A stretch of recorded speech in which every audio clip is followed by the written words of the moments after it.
தமிழ் உறவுகளுக்கு வணக்கம்.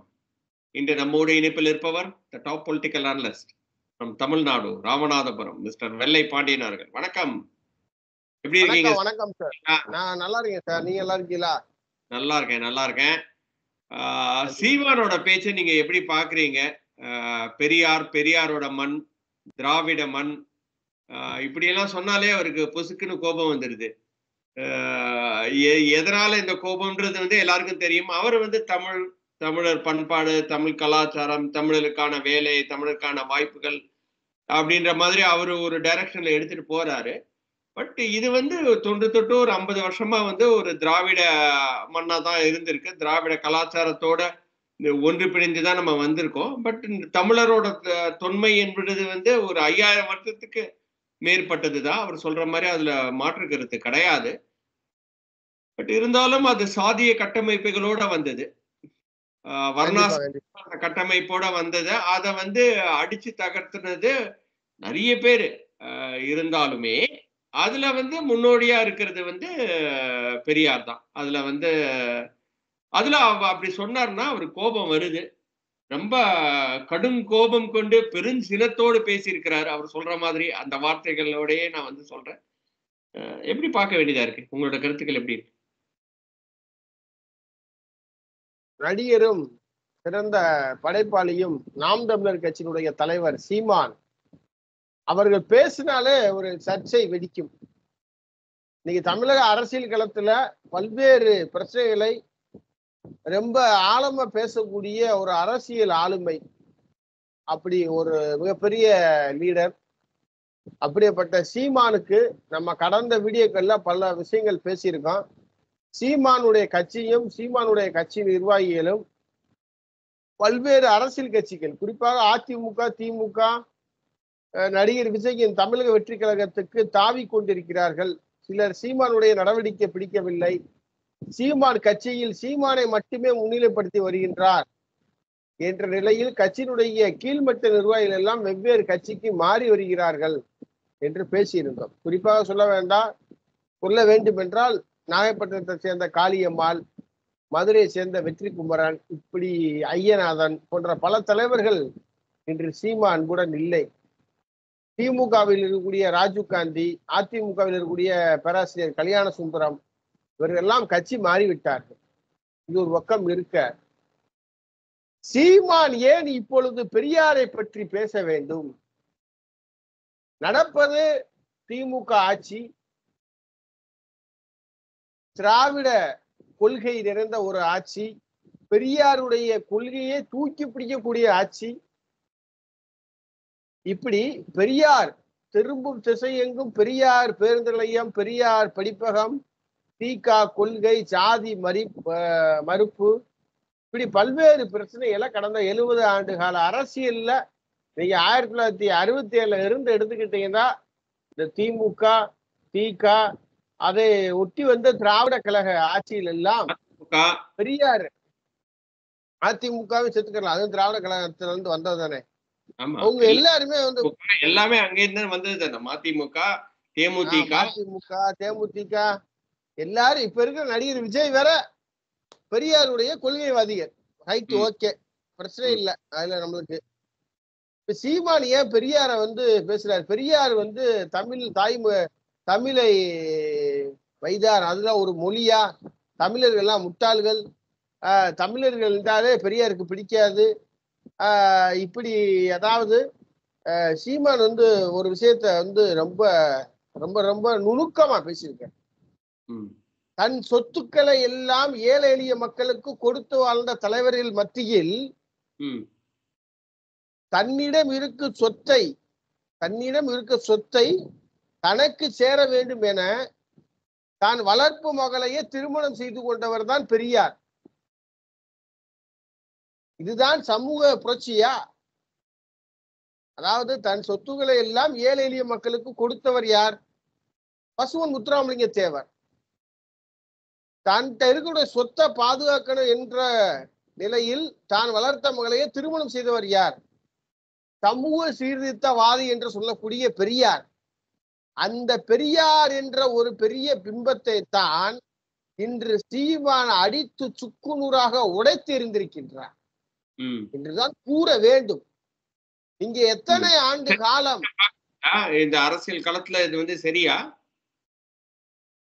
சார்? ஒரே ஒரு விஷயம், நீங்க எத்தனை ஆண்டு காலம் பெரியார வச்சே நீங்க அரசியல் பண்ண முடியும்?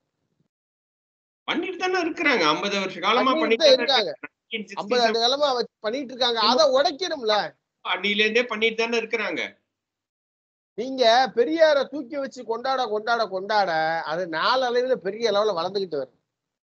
நீங்க பெரியாரை உடைத்தால் மட்டும்தான் தமிழகத்தில் பிஜேபி ஆட்சியை பிடிக்க முடியும், அதிகாரத்தை வர முடியும். அதற்கு சீமான் போன்ற அரசியல் தலைவர்கள் பெரியாரை எந்த அளவுக்கு அவருடைய பெரியார் என்னென்ன பண்ணாரு, இந்த தமிழர்களுக்கு எதிராக என்னென்ன பிரச்சனை உருவாக்குனாரு, அவர் ஏன் தமிழரை வந்து ஆதரிக்கல? அவர் பெரியார் வந்து ஈவே ராமசாமி நாயக்கர், அவர் பிறப்பால் ஒரு தெலுங்கர். நீங்க தமிழ்நாட்டில்தான் அவர் என்னமோ தமிழர் தந்தை, பகுத்தறிவு பகலவன், திராவிட சுடர், திராவிட ஒளி, சாதி மறுப்பு, சாதியை ஒழித்தவர், சுயமரியாதை சுடர் என்றெல்லாம் தமிழர்கள் சும்மா கொடுக்கக்கூடிய பட்டம்.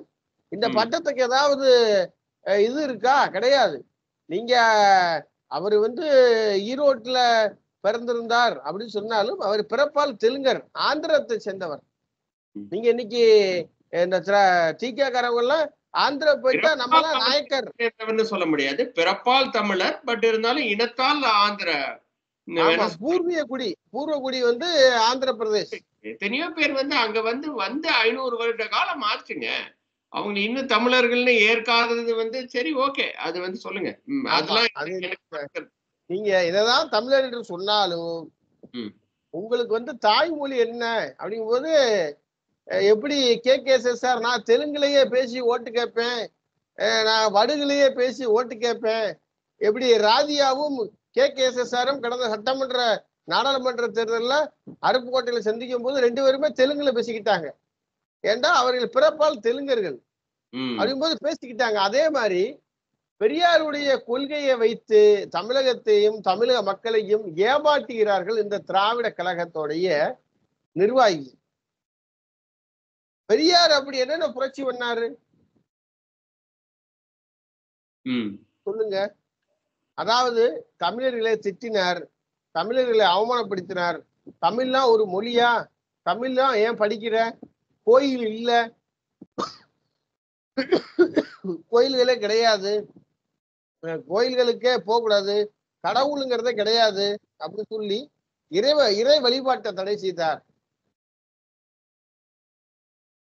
அதாவது இன்னொரு விஷயம், இந்த கோயில் கருவறைக்குள்ள போகணும், சில பேரை வந்து கோயில் கருவறைக்குள்ள, இப்ப இளையராஜா வந்து சமீபத்துல ஸ்ரீவில்லிபுத்தூர் ஆண்டாள் கோயிலுக்கு போயிருந்தார்.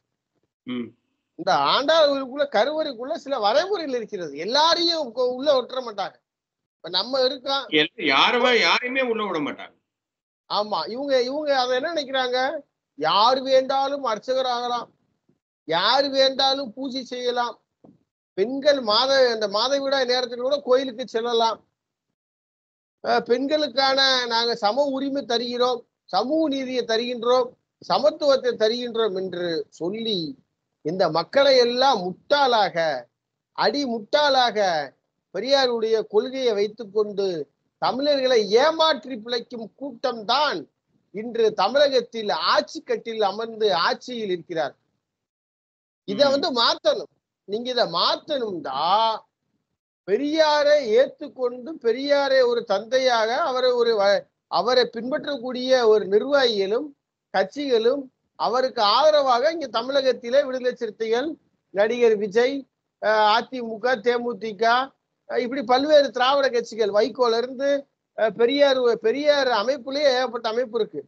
இவங்களாம் பெரியார ஒரு பெரிய பின்பமா, பெரியார் தான் என்னமோ அந்த சமூகத்துக்கு புரட்சி செஞ்சவர், தமிழ்நாட்டு மக்களுக்காக பாடுபட்டவர் என்று ஒரு மாய தோற்றத்தை கடந்த 60 ஆண்டு காலமாக உருவாக்கி வைத்து விட்டார்கள். அதை உடைக்க வேண்டும் என்றால் தமிழருடைய வரலாறு, தமிழருடைய இலக்கியங்கள், தமிழருடைய நாகரிகம், தமிழருடைய பண்பாடு, கலாச்சாரம், தமிழ் தேசியத்தை காத்த அரசியல் தலைவர்களை முன்னெடுத்து அரசியல் செய்ய வேண்டிய ஒரு சூழ்நிலைக்கு சீமான் அவர்கள் தள்ளப்பட்டிருக்கின்றார். அப்ப இந்த தமிழருடைய வாழ்வில் மறுக்கலங்க, நான் அந்த அரசியலை மறுக்கல. அது வந்து தமிழ் தேசியம்ன்ற அந்த அரசியல் வந்து அவர் பண்ணணும்னு நினைக்கிறார், பண்ணட்டும். கண்டிப்பா இந்த சைட்ல வந்து வரும்போது இங்க வந்து பெரியார வந்து அவர் வந்து பயங்கரமா நிந்தனை செய்யறாரு. ஆனா இது பெரியார் மண்ணு இங்க இருக்கிறது, அது வந்து புரியுதோ இல்லையோ அவருக்கு 50 வருட காலமா அந்த கட்டமைப்பு இருக்கு. அந்த கட்டமைப்பை வந்து உடைக்கணும் அப்படின்னா அவர் கொஞ்சம் கொஞ்சமா தான் உடைக்க முடியும். இல்ல நேரா கொண்டு போய் அவர் வந்து பெரியார வந்து நிந்தனை செய்யறாரு, தவறா பேசுறாரு அப்படின்னா அவருக்கு அது வந்து அந்த பாலிடிக்ஸே வந்து அவருக்கு எகெயின்ஸ்டா போயிடாதா? நீங்க அதை வந்து ஏன் அவர் வந்து ஒத்துக்க மாட்டேங்கிறாரு? எப்ப கேட்டாலும் அவர் என்ன சொல்றாரு? நான் வந்து எங்க தலைவர் பிரபாகரன் வந்து சொல்லி கொடுத்திருக்கிறாரு, போராட்டம் தான் வந்து மனிதனோட வாழ்க்கை அப்படின்னு சொல்லிட்டு அந்த அந்த அந்த இதுக்கு போயிட்டாரு. அப்படின்னா அவர் ஜெயிக்கிறதுக்கு வரலையா? அது அவர் என்ன சொல்றாரு சார், பேட்டியில சொல்றாரு, நானும் ஒரு காலத்தில் பெரியாரை ஒரு பெரிய தலைவராகத்தான் ஏற்றுக்கொண்டேன், கலைஞரையும் ஒரு பெரிய தலைவராக ஏற்றுக்கொண்டேன். ஆனால் நான் அன்று அறியாமல் அதை ஏற்றுக்கொள்ள வேண்டிய சூழலில் நான் இருந்தேன். இன்று அதற்கான நான் ஒரு ஆய்வுகள் செய்தேன், அதற்கான ஒரு வரலாறுகளை படித்தேன். இன்று படிக்கும் பொழுது இந்த தமிழர்களை பிரித்தாளும் சூழ்ச்சியை எவ்வளவு தெளிவாக அரசியல் களத்திலும் சரி, தமிழர்களை வந்து ஒண்ணு விடக்கூடாது. இப்ப தென் மாவட்டத்தை எடுத்துக்கங்க, தேவர் சமுதாயம் இருக்காங்க, தேவேந்திர குல வேளாளர் இருக்காங்க. இவங்க 2 பேரும் ஒரு அண்ணன் தம்பியா ஒண்ணு கூடிட்டா தென் மாவட்டத்தில் இருக்கக்கூடிய அரசியல் நிலைமையே வேற, அரசியல் களம் முற்றிலும் மாறுபடும். ஆனா நீங்க என்ன பண்றீங்க, 2 பேரும் ஒண்ணு சேர விடக்கூடாது, 2 பேருக்குள்ள ஜாதி பகமை. சரி, தேவர் தேவேந்திரரை மோத விடுறீங்க, அதுபோல நாடாரையும் தேவேந்திர உலகரையும் மோத விடுறீங்க, அப்புறம் பல்லரையும் பறையரையும் மோத விடுறீங்க, அப்புறம் கவுண்டரையும் பல்லரையும் மோத விடுறீங்க, அப்புறம் வடக்கையாறு வன்னியரையும் பறையரையும் மோத விடுறீங்க, அப்புறம் பிள்ளைமாரையும் பறையரையும் மோத விடுறீங்க. இப்படி பல ஜாதிகளை வந்து பிரித்தாளும் சூழ்ச்சியை உருவாக்கி தமிழர்கள் ஒற்றுமையாகிவிட்டால் அரசியல் அதிகாரம் தமிழரிடம் போய்விடும், நம்ம ஆட்சி அதிகாரத்துக்கு இடம்பெற முடியாது அப்படிங்கிற ஒரு நிலைப்பாட்டுல இந்த திராவிட கழக கும்பல் மிக நுணுக்கமாக அரசியலை செய்து வருகிறார்கள். அதற்காகத்தான் இன்னைக்கு தமிழகம் முழுவதும் பார்த்தீங்கன்னா பெரியார் அமைப்புக்கு பல கிளைகள் இருக்கிறது. பெரியாரை பத்தி பேசணும், பெரியாரை பத்தி சொற்பொழிவாற்றணும், பெரியாரை பத்தி கவியரங்கம் இருக்கு. இப்படி இளைஞர்களை கவர் பண்ற மாதிரி பல புரட்சிகர திட்டங்களை கொண்டு வர்றது. நீங்க பெரியாரை பத்தி புகழ்ந்து பேசுன, நான் உங்களுக்கு இலவச கல்வி தர்றேன், உங்களை படிக்க வைக்கிறேன்னு சொல்லி அவனை பூஸ்ட் பண்ணி எப்படி கொண்டு வர்றது. ஆனா இந்த நிலைமை மாற வேண்டும் என்றால் நீங்கள் பல தமிழர்களை கையில் எடுக்கணும், தமிழர்களை கையில் எடுத்து அரசியல் பண்ணணும். பண்ணும் பொழுது பெரியார் என்ற ஒரு பெரிய பிம்பம் நீங்க சமூக வலைதள போய் பாருங்க, பெரியார் என்ன பண்ணார். நீங்க வைக்கம் வீரர் பெரியாருங்கிறிய வைக்கத்துல அது வந்து 100ஆண்டு விழா கொண்டாடி தமிழக அரசு பல கோடி ரூபாய் செலவுல மணிமண்டபத்தை அமைச்சிருக்காங்க. உண்மையிலே அந்த வைக்கம் போராட்டத்துக்கும் பெரியாருக்கும் என்ன சம்பந்தம்? பெரியார் சும்மா போனவர் தான், ஆனா இங்க நடந்த சம்பவமே வேற. அதையெல்லாம் மூடி மறைச்சு என்னமோ பெரியார் தான் போய் புரட்சி பண்ணி அந்த மக்களுக்காக பாடுபட்டாரு. அதாவது அது ஒரு பிரகாரம் 4 வீதி, ஒரு சுற்று 4 பாதை இருக்கு, அதுல ஒரு பாதையில தான் பிரச்சனை, மற்ற பாதையில பிரச்சனை கிடையாது. ஆனா அந்த வைக்கம் போராட்டத்தை பெருசா போக்கஸ் பண்ணி பெரியார் தான் அந்த மக்களுக்கான ஒரு விடுதலையை பெற்று தந்தார், மக்களுக்கான அநீதியை பெற்று தந்தார் என்று சொல்லி மக்களை ஏமாற்றும் வேலையைத்தான் இத்தனை ஆண்டு காலமா செய்து வர்றாங்க. நீங்க இன்னொன்னு பெரியார் விருது கொடுத்தீங்க சொல்லுவாங்க, பெரியார நீங்க வந்து இன்னைக்கு எல்லாத்தையும் வந்து தப்புன்ற மாதிரி எல்லாம் பேசுறீங்க நீங்க. ஆமா சார், நீங்க தமிழ்நாட்டுல பெரியார் பேர்ல விருது எடுத்துக்கிறேன், அண்ணா பேர்ல விருது, கலைஞர் பேர்ல விருது, அம்பேத்கர் பேர்ல விருது, காமராஜர் பேர்ல விருது, ரைட், ஓகே, கொடுக்க வேண்டியதுதான். ஏன் மற்ற தலைவர் பேர்ல ஏன் நீங்க விருது கொடுக்க மாட்டேங்கிறீங்க? அவங்க இந்த மக்களுக்காக பாடுபடவில்லையா? எத்தனை தமிழர்கள் செத்தாங்க, எத்தனை பேரு இந்த மாநில உரிமைக்காக போராடினார்கள். கன்னியாகுமரியில மார்ஷல் நேசமணி என்பவர் அந்த மக்களுக்காக எவ்வளவு போராட்டங்களை சந்தித்திருக்கின்றார். இன்று கன்னியாகுமரி மாவட்டம் கேரளாவுடன் இருந்தது. ஆனா தமிழகத்தினுடைய இடத்தை பெரும்பங்கு குமரியின் தந்தை என்று அழைக்கப்படுவர் யார்? மார்ஷல் நேசமணி. கம்யூனிஸ்ட் இயக்கத்தினுடைய பெரிய தலைவர் யார்? தோழர் ஜீவா. தமிழகத்திலே அரிசன சேவா சங்கத்துக்கான தலைவராக இருந்தவர் பசுவன் முத்துராமலிங்க தேவர். கிட்டத்தட்ட பல பல பல நூற்றுக்கும் மேற்பட்ட தொழிற்சங்கங்கள், நீங்க 1934 தொழிற்சங்கங்கள், தொழிலாளர் போராட்டங்களுக்கெல்லாம் தலைவராக இருந்தவர் தேவர். நீங்க அவர் பேர்ல ஒரு விருது கொடுக்குறீங்களா? கிடையாது. திருப்பூர் குமரன், கொடிகாத்த குமரன் பேர்ல விருது கொடுக்குறீங்களா? கிடையாது. இந்தியாவிலேயே பெண் உரிமை போராளி, இந்தியாவின் முதல் சுதந்திர போராட்ட வீரமங்க வேலுநாச்சியார் பேர்ல கூட விருது கிடையாது. நீங்க இன்னைக்கு வேலுநாச்சியாரை தூக்கி கொண்டாடுறீங்க. காஞ்சிராணிக்கு முன்பாகவே வேலுநாச்சியார் என்று தூக்கி கொண்டாடுறீங்க. நீங்க வேலுநாச்சியாரை கொண்டாட வேண்டிய சூழ்நிலைக்கு தள்ளப்பட்டு இருக்கிறீர்கள். வேலுநாச்சியாரை தூக்கி வச்சு கொண்டாடுவீங்களா? கொண்டாட மாட்டீங்க. பாரதிய ஜனதா படம் எடுக்கிறது. வேலுநாச்சியாரை தமிழகத்தில எந்தெந்த தலைவர் எல்லாம் தூக்கி வச்சு கொண்டாடணும், யாராருக்கெல்லாம் முக்கியத்துவம் கொடுக்கணும் சொல்லி அவங்க ஒரு பைலாப்படி ஒவ்வொரு தலைவர்களையும் அடையாளப்படுத்தி வருகிறார்கள். அத திமுக என்ன பண்ணுது?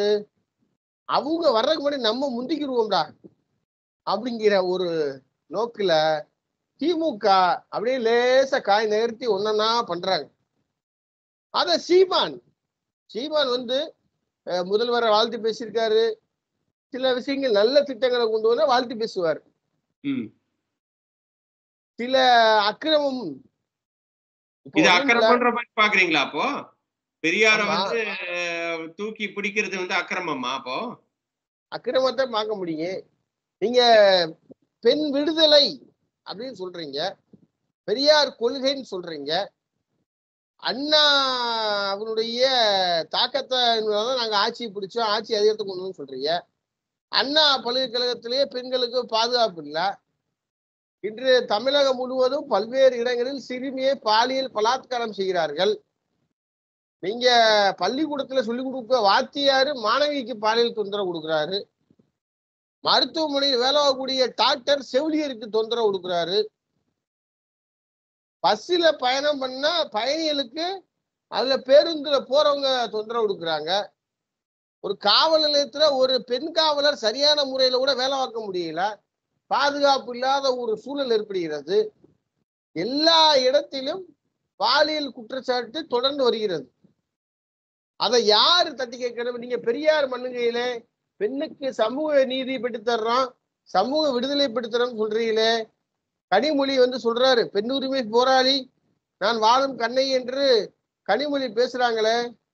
இன்று சென்னையிலே அந்த பல்கலைக்கழக மாணவி பாதிப்புக்கு கனிமொழி எங்கேயாவது குரல் கொடுத்தாரா? இன்னைக்கு ஆயிரக்கணக்கான பெண்கள் எல்லாம் மதுபான கடையில் குடித்து அந்த கணவர் குடித்ததனால் தாலியை இழந்து குடும்பத்தை இழந்து நடு ரோட்டில் நிராயுத பாணியாக பெண்கள் எல்லாம் இருக்கிறார்கள். அவர்களுக்கு ஆதரவாக இந்த அரசு என்ன செய்தது? பெரியாரினுடைய அந்த சுயமரியாதை என்ன செய்தது? நாங்க தாழ்த்தப்பட்ட மக்களை எல்லாம் உயர்நிலைக்கு கொண்டு வந்திருக்கிறோம். கொண்டு வாங்க, ரைட்டு. அதாவே ஜாதியில கல்யாணத்தை முடி, ஏன் அடுத்த ஜாதிக்காரனை போய் நீ கல்யாணம் முடிக்கணும் நோன்ற? இதத்தான் சீமான் எதிர்க்கிறார். சரி, ஓகே. பட் ஆனா இதெல்லாம் எதிர்க்கிறதுனால முற்போக்குத்தனமா அவர் பேசுறதும் பெரியார பத்தி வாழ்ந்து முடித்த பெரியாரை இப்போதைக்கு கொண்டு நிந்தனை செய்யறதும் அவரோட அரசியல் லாபத்துக்கு சரி வரும்ன்ற மாதிரி நீங்க பாக்குறீங்களா? ஏன்னா அதுவே அவருக்கு ஒண்ணும் இல்ல. இன்னைக்கு சீமான் பேசுவதை பெரியாருடைய எதிர்ப்புவாதிகள் எத்தனை பேர் ஆதரிக்கிறாங்க? சில அரசியல் தலைவர்கள்னா மறைமுகமாக இருக்கலாம், பேசாமல் அறிக்கை விடாமல் இருக்கலாம். இன்னைக்கு அண்ணாமலை ஓபன் டாக் விட்டுருக்கார். அண்ணன் சீமான் அவர்கள் பேசுவதற்கு நான் முழு ஆதரவு தருகின்றேன். அவர் பேசியதில் அவர் பெரியாரை பற்றி பேசியிருக்கான அனைத்து ஆதாரங்களும் என்னிடம் இருக்கிறது. நான் அதை பொது இடத்தில் வெளியிடுவேன் என்று அண்ணாமலை ஆதரவு பேசுகிறார். திமுக காரவங்க என்ன சொல்றாங்க? சீமானுக்கு கொடுக்கப்பட்ட அசைன்மெண்ட் பெரியார தாக்கி பேசணும், பாஜக சீமான இயக்குகிறது. ஆமாடா, பாஜக இயக்குது. நீங்க பெரியார திட்டுனா பாஜக இயக்குது. பெரியார புகழ்ந்து பேசுனா திராவிட கழகத்துக்கு ஆதரவா இருக்காரு. திமுகவுக்கு ஆதரவு இன்னும் எத்தனை வருஷம்? விடுதலை சிறுத்தையில ஆதவர்சன் என்ன பேசுறாரு? சுயமரியாதை வேண்டும், நீங்க எடுக்கக்கூடிய முடிவு எல்லாம் சுயமா இருக்கணும், அடிமையாக இருக்கக்கூடாது. பரம்பரையா நீங்க ஆட்சி பண்றீங்க, அப்பாவுக்கு எடுத்து மயனுக்கு எடுத்து பேரன், இந்த குடும்ப ஆட்சியை அகற்றணும்னு சொல்லி ஆதவர்சனை பேசினாரு. கூட்டணி ஆட்சி வேணும்னு திருமாவளவன் பேசினாரு. கூட்டணி ஆட்சியில முக்கியத்துவம் உங்களுக்கு கொடுக்கல. நீங்க 4 எம்எல்ஏ இருக்கீங்க, 2 எம்பி இருக்கீங்க, மத்தியில உங்க ஆட்சி கூட்டணி ஆட்சி கிடையாது, அப்ப நீங்க அமைச்சராக முடியாது. மாநிலத்துல கூட்டணி ஆட்சி இருக்கு, நீங்க அமைச்சர் கனவுல மிதக்குறீங்க. உங்களுக்கு பதவி ஆசை வந்து விட்டது. ஆனால் அப்படி பல்வேறு சிக்கல்களை உருவாக்கினாலும் இந்த பெரியாருடைய கொள்கையை நாங்க தாங்கி பிடிக்கிறோம், தூக்கி பிடிக்கிறோம்ன்ற ஒரு பின்பம் ஓடிக்கொண்டிருக்கிறது. அதையெல்லாம் பெரியார் ஒரு பெரிய இதெல்லாம் கிடையாது, ஒரு மேதாவிலாம் கிடையாது. அவர் தமிழருக்கு எதிரானவர், தமிழ் மொழிக்கு எதிரானவர். அவர் ஜாதி ஒழிக்கணும், ஜாதி இது பண்ணணும், தமிழர் ஒற்றுமை இருக்கக்கூடாது அப்படிங்கிற நினைத்தவர் அப்படிங்கிறத சீமான் வெளிப்படையே பேசுறாரு. அதை ஏற்றுக்கொள்ளக்கூடிய பக்குவம் திமுகவுக்கும் திராவிட கழகத்துக்கும் கிடையாது.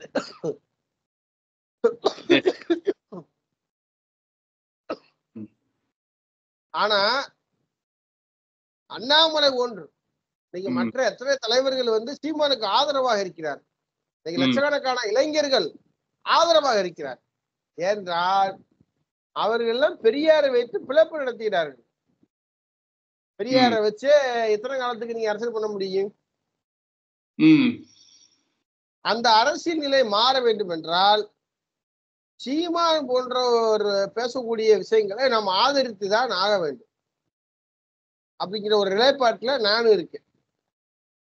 ஓகே, அப்ப சீமானுக்கு உங்களோட ஆதரவு இந்த விஷயத்துல நீங்க சீமானோட சில தத்துவங்களை நீங்க ஒத்துக்கலனாலும் பெரியாரை பத்தி பேசினதுல அவருக்கு உங்களுக்கு ஒரு ஆதரவு இருக்கு, அவரோட அந்த நிலைப்பாட்டை தான் நீங்களும் எடுக்கிறீங்க அப்படின்ற மாதிரி நான் புரிஞ்சுக்கிறேன். பெரியார் என்ற ஒரு மாய பிம்பத்தை எவன் உடவன் தமிழக அரசியல் களத்தில் என்னமோ தமிழக அரசியலின் தந்தை என்று சொல்லக்கூடிய அந்த பெரியார் பிம்பத்தை உடைக்கணும். தமிழ்நாடு என்பது தமிழர்களுக்கான உரிமை நிலைநிறுத்தக்கூடிய ஒரு மண். இந்த தமிழகத்திலே தமிழர்களுக்கான உரிமையை பேசக்கூட துப்பில்லாத அரசியல்வாதிகளுக்கு மத்தியில் தமிழர்களுக்கு எதிராக இத்தனை ஆண்டுகாலம் இருந்த ஒரு அரசியல் தலைவரை சரியான முறையில் நேரடியாக எதிர்த்து பேசக்கூடிய ஒரு துணிச்சல் சீமான் அவர்களுக்கு இருக்கிறது. சீமான் அதை இன்று செய்து காட்டியுள்ளார். சீமான் பேசியதை கண்டு திமுகவும் திராவிட கழகமும் அஞ்சி ஓடுகிறது என்றுதான் கூற வேண்டும். சூப்பர். இந்த டாபிக்ல இருந்து 2வது டாபிக் ஒரே நிமிஷம் தண்ணி. சரி, அப்ப நான் திருப்பி ஒரு நிமிஷத்துல வரேன்.